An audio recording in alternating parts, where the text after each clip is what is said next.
बिस्मिल्लाहिर्रहमानिर्रहीम अस्सलाम वालेकुम। इम्प्रूवमेंट के हवाले से कई वीडियोस आने के बाद भी स्टूडेंट्स को कुछ कन्फ्यूजन्स हैं, लेकिन हमारा काम है आप तक इन्फॉर्मेशन पहुंचाना, हमारी ड्यूटी है। सो इसलिए हम ऐसे ऐसे क्वेश्चंस के सवालात आपको देते हैं जो कि आपको दूसरे चैनल्स पे नहीं मिलते। हमें खुशी होती है कि आपको इस चैनल से, इस फेसबुक पेज से फ़ायदा हो रहा है। सो हमारा मकसद है कि ज़्यादा से ज़्यादा लोगों तक ये चैनल पहुँचे। अभी ग्रोइंग स्टेज पे है, लेकिन आहिस्ता आहिस्ता नए लोग आ रहे हैं और इससे फ़ायदा उठा रहे हैं। सो आपसे मैं हर बार यही गुजारिश करता हूँ कि भाई आपके दोस्त हैं, आपके क्लासमेट्स हैं, आपके अगर फैमिली मेम्बर्स हैं, रिलेटिव्स हैं, सो प्लीज़ उनको शेयर करें, उनको बताएं कि हमें ज्वाइन करें। क्योंकि इस चैनल पे आप पिछली वीडियोस आप उठा के देख लें, ऐसी ऐसी इन्फॉर्मेशन दे रखी है कि कहीं आपको नहीं मिलेगी। घर बैठे आपको ये फैसिलिटी मिल रही है। सो प्लीज़ इससे फ़ायदा उठाइए। देखिए, इम्प्रूवमेंट के हवाले से मैं कुछ पॉइंट्स हैं जो कि मैं क्लियर कर देता हूँ। एक दो पॉइंट पहले बता चुका हूँ, एक नया पॉइंट भी है।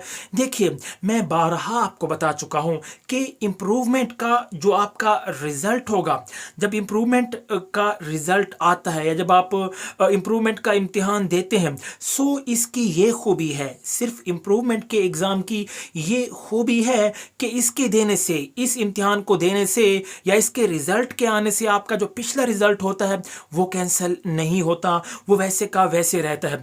अब अगर खुदा न खास्ता आपके इम्प्रूवमेंट में मार्क्स कम आ जाते हैं या वही मार्क्स रह जाते हैं तो क्या होगा? कुछ स्टूडेंट्स को ये भी कहा जा रहा है कि इम्प्रूवमेंट में मार्क्स कम नहीं आते। भाई, किसने आपको कहा है? सीधी सी बात है, जब आप जाते हैं इम्प्रूवमेंट का इम्तिहान देने के लिए, आप पेपर लिखते हैं, अगर खुदा न खास्ता आपके पेपर सही नहीं होते तो जितना आपने पेपर लिखा उतने ही मार्क्स आएंगे ना। सो वो मार्क्स कम भी हो सकते हैं, वो मार्क्स वही भी रह सकते हैं। दुआ है कि आपके मार्क्स बढ़ जाएं, वो बढ़ भी सकते हैं। सो इसमें कोई ऐसी बात नहीं है जिसे जो आपको कंफ्यूज कर सके, सीधी सी सिंपल सी बात है।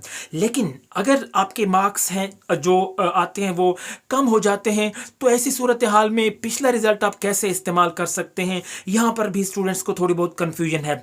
देखिए, जब आपका रिजल्ट आता है, इंप्रूवमेंट का रिजल्ट आ गया, तो आपके पास दो रिजल्ट कार्ड हैं। एक मौजूदा इंप्रूवमेंट का रिजल्ट कार्ड होगा जो आपने इंप्रूव किया होगा, और दूसरा पिछला रिजल्ट चूंकि कैंसिल नहीं हुआ वो भी वैसे का वैसे ही आपके पास रहता है। तो आप अगर अपना जो इंप्रूवमेंट का जो रिजल्ट है उसमें अगर मार्क्स कम है, आप उसे इस्तेमाल नहीं करना चाहते, तो उसके साथ आपने कुछ भी नहीं करना, उसको छुपा के रख देना है अपने पास, कहीं शो नहीं करना। तो जब आप आगे एडमिशन लेंगे या आगे बढ़ेंगे तो जो पिछला रिजल्ट है उसी को आपने आगे चलाना है, उसी को ही आपने आगे उसकी फोटो कॉपीज एडमिशन के लिए या जॉब के लिए जहां अप्लाई करना है उसी को इस्तेमाल करना है। इस इंप्रूवमेंट वाले रिजल्ट को आपने रख देना है, आपने उसको शो नहीं करना। बात खत्म, सिर्फ इतना सा ही होता है। सो उम्मीद है ये पॉइंट आपको क्लियर हो चुका होगा। अब जब दाखिला भेजने का वक्त है, अब जब एनुअल के एडमिशन्स होने वाले हैं, अब इसके साथ इंप्रूवमेंट वाले भी अपना दाखिला भेज रहे हैं। अब कुछ स्टूडेंट्स को ये कन्फ्यूजन है कि भाई क्या हम एक या दो सब्जेक्ट इंप्रूव कर सकते हैं? मैं बात कर चुका हूँ, लेकिन बार बार क्वेश्चंस आते रहते हैं, मैं फिर से सादा अल्फाज में बता देता हूँ।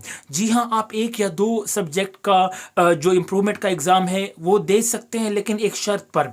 देखिए, फ़र्ज़ करें अगर आप चाहते हैं कि आप सिर्फ फिज़िक्स केमिस्ट्री का इम्प्रूवमेंट का इम्तिहान देना चाहते हैं, तो आपको फिज़िक्स केमिस्ट्री के पार्ट फर्स्ट और पार्ट सेकंड दोनों के इम्तिहानात देने होंगे, दोनों पार्ट्स के सब्जेक्ट देने होंगे। यानी कि अगर फ़र्ज़ करें फिज़िक्स और केमिस्ट्री का आपने दाखिला भेजना है तो 9th के फिज़िक्स केमिस्ट्री और 10th के फिज़िक्स केमिस्ट्री, ये 4 सब्जेक्ट हो जाएंगे। इस तरह आपने दाखिला भेजना है, और इंटरमीडिएट वाले भी ऐसा ही करेंगे। अगर आप 1, 2 या 3 सब्जेक्ट्स का दाखिला भेजना चाहते हैं या इम्प्रूव करना चाहते हैं, लेकिन अगर आप पूरा पार्ट फर्स्ट या पार्ट सेकंड इंप्रूव करना चाहते हैं, तब आप एक पार्ट का एडमिशन भेज सकते हैं। तब आपको अलाउ किया जा सकता है कि आप सिर्फ अगर पार्ट फर्स्ट को इंप्रूव करना चाहते हैं या पार्ट सेकंड को सिर्फ इंप्रूव करना चाहते हैं, तमाम सब्जेक्ट्स को, तब आप एक पार्ट का दाखिला भेज सकते हैं। ये एक उसूल है, ये आपको पता होना चाहिए। उम्मीद है ये छोटे छोटे पॉइंट्स आपको क्लियर हो चुके होंगे। अगर फिर भी कोई और क्वेश्चन आपके जहन में है, कोई भी कंफ्यूजन है, सो नीचे कमेंट बॉक्स आप लोगों के लिए दिया हुआ है,